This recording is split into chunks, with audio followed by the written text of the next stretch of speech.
I do so little politics. Growing up and spending most of my time in D.C., you get so fucking sick of politics that I can't even follow it. To me, it's just become a sport. D.C. is a shitty city because people only talk about politics. New York, people talk about real estate and food. This is true. People are obsessed with where you live, how you got the apartment, what does it look like, how many square feet is it? In New York. In New York, everything in New York is real estate because it's 8.5 miles by 2 miles. So people are, every position that people end up being in, everybody's fascinated by there's no other city. Every other city you sit down, you go, I got an apartment. They go, oh, where is it? By the park? You go, great. In New York, it's how did you get it? What was the deal? Yes. Who lives there? It's an obsession with New York because getting a good deal is what everybody's into. And they love food in New York because there are so many restaurants and there's so many things where people will get into loud and angry debates about cheesecake or whatever. And that's what New York talks about, money, real estate, food. DC is only politics, and LA is only the entertainment business and traffic. When you arrive, and now it's homeless people, but it used to just be. It used to be so how did you get here? Right. And then for the first 20 minutes, you talk about how you got to the meeting. Austin, because it's nothing. Yep. No one talks about anything because there's nothing to talk about except. The tech people are moving here, and people either love it or hate it. There's nothing to talk about. It's a city without an identity. I love that it's zero. Furious that Austin is getting highly populated and more corporate because you've talked about it for the past year and made it popular. This is your fault. I have said nothing about the city of Austin, Texas. And I want to go on record here. Okay, I'm not. Go. Is a dump. It is a dump. The city of Austin, Texas is for people that have not made it in other cities, like myself. No, it's true. If I had the money to live in the Pacific Palisades, which is now on fire, I would be okay. I'm a loser. But if Ryan Phillippe hadn't been divorced by Reese Witherspoon, he would not be able to live in the Palisades. That is also true. That is no prenup money. That is also correct. But he's lovely man. He's not on the Cruel Intentions money. No. He's not living off. No. He's not living off that DVR But what money. I'm saying is, I am here as a loser amongst losers. Let's be quite honest about what it is. But you came from New York. I fucking called this, and you're right. Do not listen. You were right about one thing, and it was that I should dye my hair. No, it was that. Austin, I was going to be very unfulfilled. Which is fine because the more unfulfilled you are, the funnier you are. Sure. So I'm fine with you continuously making terrible mistakes and not listening to me. Ben and his wife love it, but they like street lights. They get excited if there's street lights, and they get excited about it's like they're simple people. They're very simple people. They like to stare at the sun and wait for Satan to come and kill them both because they grew up in a cult. I like a little stimulation here and there. I don't get it here because Austin is a little city. There's 2 streets downtown where everybody gets drunk and shoots each other. And then in and around it is people that are at coffee shops angry.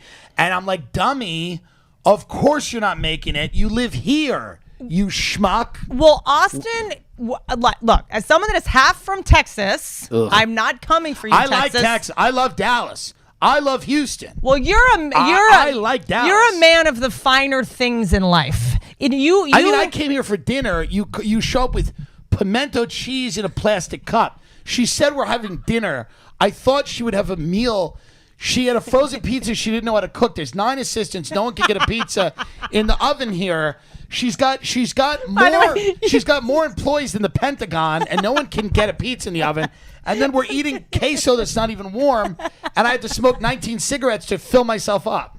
And by the way, actually, I kind of stalled on the pizza. I could have really asked someone to do it, but I looked down and it said gluten-free, and I was like, we can't even bring that to Tim. I look in the refrigerator. She's got almond yogurt. I mean, it's like But the thing that fascinates me about you is that you are obsessed with living the life of a billionaire, but right now. Yes. At all times. Well, life is short. This is what people don't realize. Life is over already. That's right. We're dying. Life is over already. But as someone who, as I've known you, you have got nothing but exponentially successful. You're getting what you wanted, And from what I gather, you're more dissatisfied and cranky. And I imagine I'll continue to be up until the point where I'm eaten by sharks. And I said to myself, I just quarantined for a year in a place. Yes. If I can get out of this place and I can do something new, yep, that might be exciting. I come to find out it's not exciting. It's actually much worse. And it's a horrible city without a soul. It's a soulless city that should be burned to the ground. And everyone that lives here should be summarily executed or forced to be in a North Korean-style labor camp where they get skinnier and skinnier until they simply disappear. And no one will remember them because no one here can even make a fucking documentary about this dump. It is not the live music capital of America. It's 3 heroin addicts busking with guitars. There is 0 talent here in any capacity. There's 3 restaurants that are good, and I've been to all of them twice already. It is over. Tech demons will come in and do what they did to San Fran. They'll colonize the outside of Austin, and they'll invent chips to shove up your ass. And the city of Austin will be what it has always been, an uninteresting dullard. But I do own a home here now. And I will say that I'm very dramatic. It is a great place to come and live because the appreciation of the home is important to me. So I will say that comedically I'm very dramatic, but it is a great place to live, and a lot of people love it, and I love it. And I want more people to come and keep buying the homes because it has these secret nooks and crannies, and you find... I didn't even know who I was until I moved here, but it is a beautiful place. So keep coming and buying. I'm doing a bit on a comedy podcast, but what I really believe is that it's a great place to raise a family as long as they, like you, are dull and never want to succeed. I am obsessed with the fact that so many comedians followed a billionaire to Austin. That was listen, he's not a billionaire, by the way. He barely has money. Secondly, he's fine. I run in circles with people that got a little more than him. I love that all these comedians moved out to Austin and be like, I'm gonna get on a show. He'd rather have someone. No, he literally brought homeless people here that are talking about taxes. They're like, I'm gonna save money on tax. It's like you live in a tent. But also, he'd rather have someone that makes bespoke knives on than you. Right. He's the piece. No, there's people that are moving here that have never been on the show. They've known him 16 years. They've never done the show. They're just hoping that the people he's flying in miss their flight and he needs someone last minute. They're just sitting in the parking lot like gargoyles, just like maybe someone's going to cancel. It'll all be great. I don't know, but it just feels I am not into it yet. Well, you are. I like sociopaths because they're funny and I can make fun of them.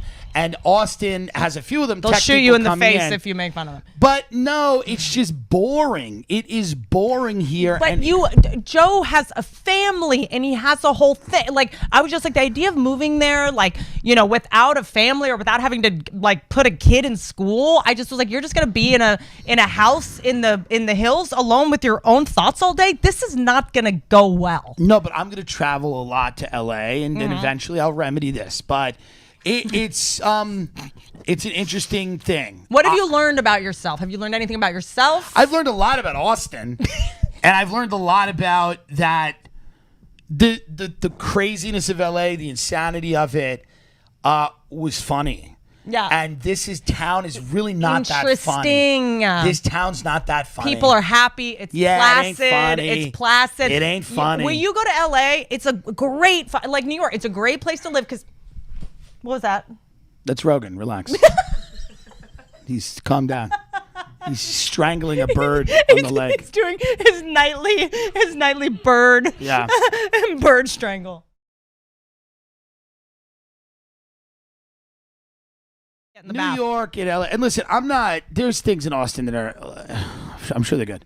But I just, I don't. But you're getting up a lot. There's a lot of comedy clubs here. Will you shut up? No, but at least you're working your muscle as a comedian. I'm flying to LA every week and spending more than I'm saving on taxes because there's nothing to fucking do except perform at a bar for some drunk. That'll change when Joe opens his club. That'll change.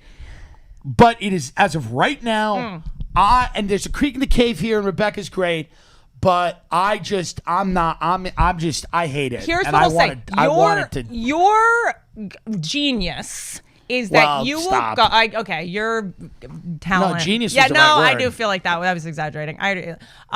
Is that you will go to a place and you will not really participate in the moment you're in because you are so busy in your head coming up with a rant about it. Like I remember when you came to Thanksgiving, you were just sitting in the corner watching. You do not participate. You don't really want to talk to anybody. Well, Thanksgiving was a horribly mismanaged nightmare. You are not given entertaining in any real way. It was stressful for the guests. It was odd.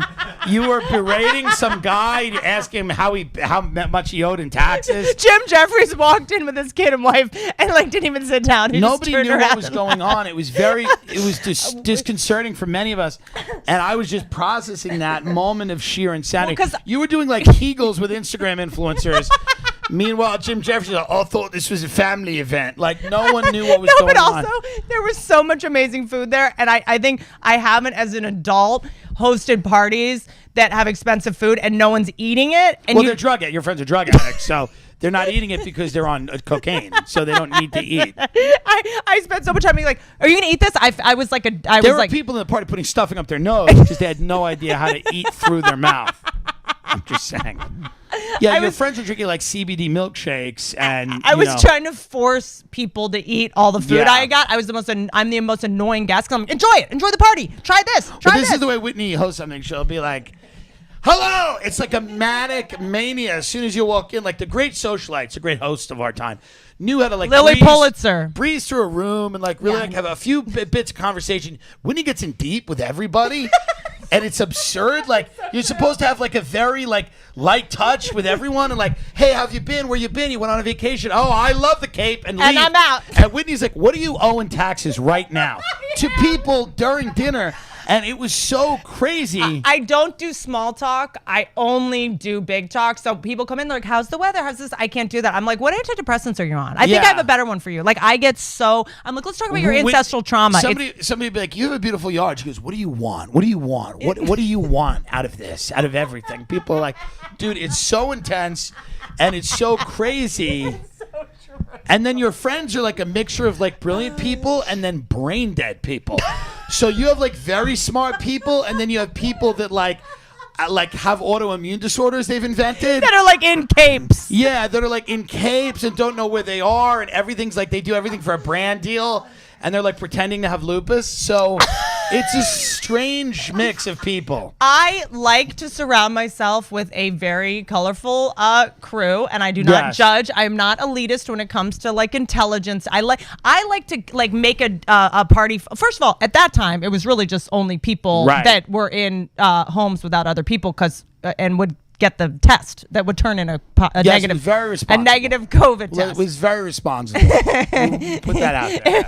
It was only anti-vaxxers. We all had hydroxychloroquine on IVs. Yeah. And so at the time, those were literally the only people that would go out. Yeah. No one would really go anywhere. Yeah. All the sane people said, "No, we're not going to do a Thanksgiving this year." Are you insane? Most people did that. But people are dying all you in had the to do streets. was rattle a pill bottle, and your friends crawled in like stray cats to a bowl of milk. They all think I'm famous. I think they're famous. It's a shit show. Right. Whitney will introduce you to someone you've never heard of who's got like 90 million Instagram followers. And she'll be like, "They've got a calendar," and it's just like them with an umbrella. And you're like, "What the fuck is going on?" No, they're super famous in India. Right. Right. Do you want to sell tickets in India? She will tell you, like, Whitney will be like, "This is the biggest influencer in Kuala Lumpur."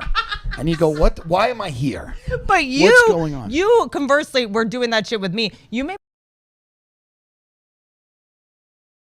made me feel so fucked. I was like, "Do I need to get on TikTok and start doing little noises and faces on TikTok?" I mean, you had a minute where TikTokers were like your main future of your business. I have dinner with TikTokers a few times, and I make fun of them, and they don't care because they're 19 and good looking, so they don't care that you're making fun of them, which I find refreshing. Yeah. It's refreshing when someone goes, yeah, I don't care, you pig. Who cares what you say? Right. And that's good. Yes.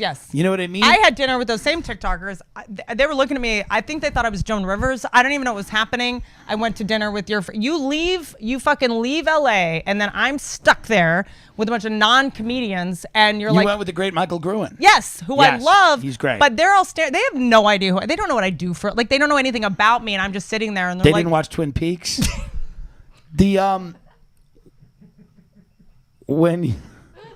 When you by the way, one of them did try to hook up with me, and which one? I'm not going to say which one. Okay. But now what? You should have done it. No, I couldn't. I mean, this was like 24. It feels like if I'm going to date a much younger guy, I have to wait till we're out of the woods on this whole other thing. No, I don't think so. Yeah. I think you go in there, and that's the best thing for you would be to date a TikToker. I mean, I don't know.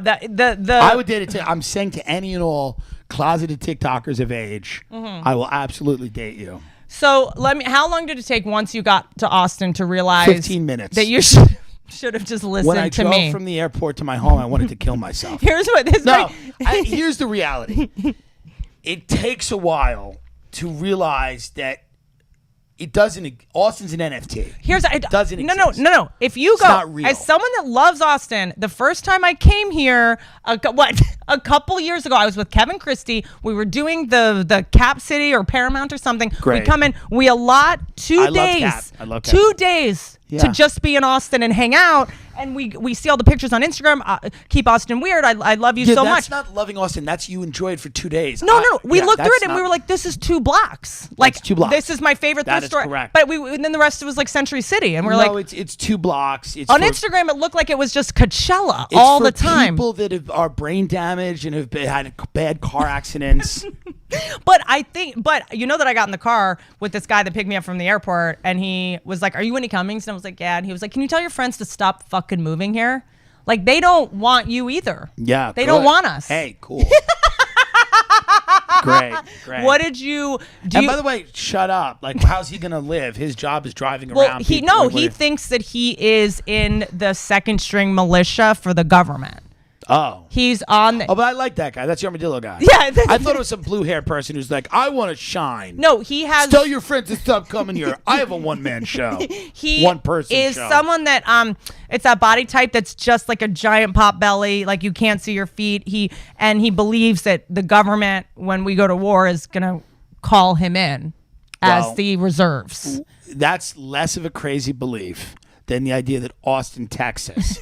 is going to be the next big thing. Can I tell you, there used to be, Miami and Austin, a bunch of criminals moved to Miami. It's like... That's your algorithm. No one ever said that. Like, no one's been saying... Everyone is saying it. No, you don't read... 2 or 3...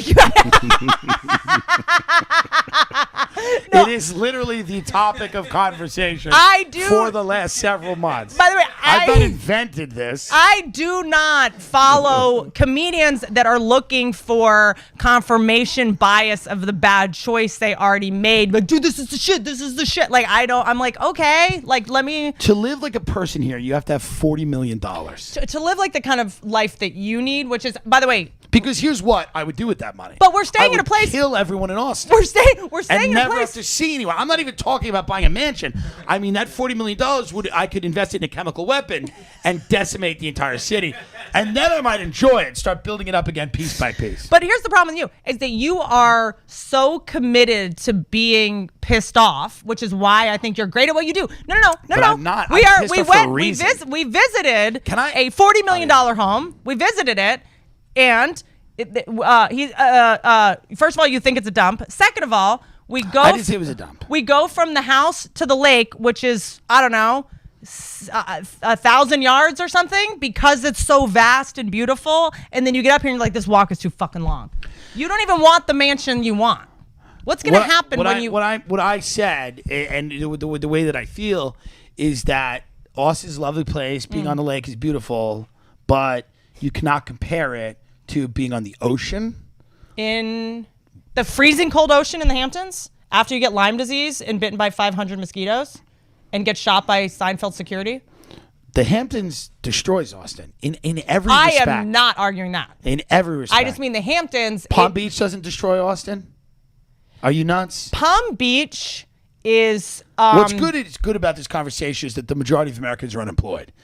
So this is a good conversation and a relatable one for many people sitting at home right now talking about Palm Beach and the Hamptons. Well, here's what I'll say. Yeah, I will say that for comedians, comedians have to live an interesting life in order to stay interesting. And a lot of comedians that get successful, they get comfortable, they have money, they stop going to grocery stores, they stop doing shit, they stop flying cars, and they stop being fucking funny. And we look at so many comedians that live in these big fortresses in Malibu, and they haven't done stand-up in years, and they're not fucking funny anymore. And I think the key to staying funny is staying somewhat uncomfortable. So I think you coming here and being this pissed off, I mean, is good. Don't you feel like it's... for a little bit. I'm not running away. I'm staying for a little bit, but I got to be honest. And I know me and like Joe obviously disagrees with me, but I understand that. But I just feel the way I feel about this city. I could live here when I'm in my 50s. I came from New York. When I'm 50, I could do it. New York is the greatest city in the world. Okay. Yes, it is. What compares with New York? I don't disagree, but I think that here's my deal about New York. I love it. Was there most of my 20s. Tried to, because I was with a dude in New York, rented for 6 months in Chinatown, basically. I couldn't even afford Tribeca.